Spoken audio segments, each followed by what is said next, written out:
Hello, c'est Charles Brumeau, diététicien. Bienvenue à Dans la Poire Express. Dans cet épisode, je vais vous parler du monde du problème et du monde des solutions pour ce qui concerne mon domaine, l'alimentation. Par exemple, je mange des chips, faudrait vraiment que j'arrête de manger des chips.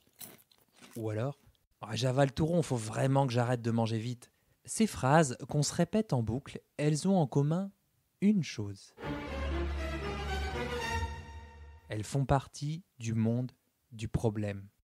Le monde du problème, il n'est pas facile à vivre. Il vous prend une énergie de dingue. On reste focalisé dessus. Et le fait de rester focalisé dessus, eh bien, on va augmenter l'occurrence du problème. On va faire grandir le problème, si vous préférez, alors qu'on essaie de le supprimer. On choisit d'ailleurs une solution par retrait. Faut que j'arrête de manger des chips ou du sucre. Or, du point de vue des neurosciences, essayer d'enlever un comportement, c'est le truc le plus difficile qui soit. Essayez par exemple de ne pas penser à un éléphant rose. Là, tout de suite maintenant, ne pas penser à un éléphant rose. Vous n'allez penser qu'à ça. Et si vous mettez l'image des chips dans votre tête, vous avez un peu plus de chance ou de risque de manger des chips.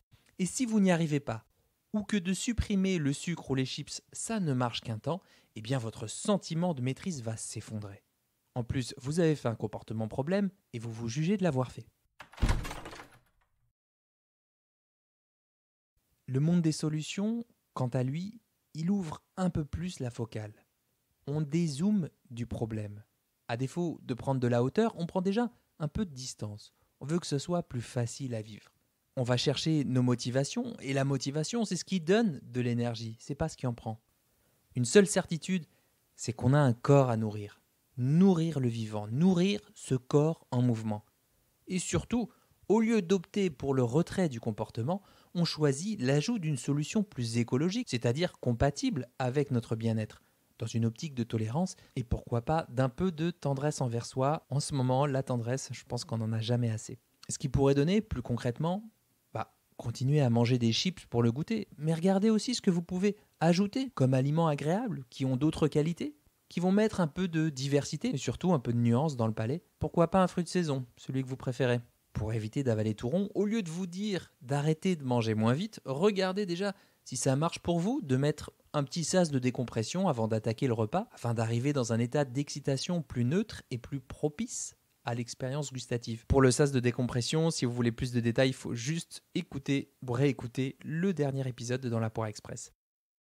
Voilà, cet épisode de Dans la Poire Express pour vous dire que parfois la vie peut être plus simple. On pense à d'autres comportements à ajouter dans notre vie, des solutions qui vont élargir notre répertoire alimentaire, notre manière de manger, notre façon de vivre, plutôt que de passer sa vie à lutter, à consacrer de la charge mentale, de la bande passante, à essayer de ne pas faire un comportement. C'est vraiment deux processus.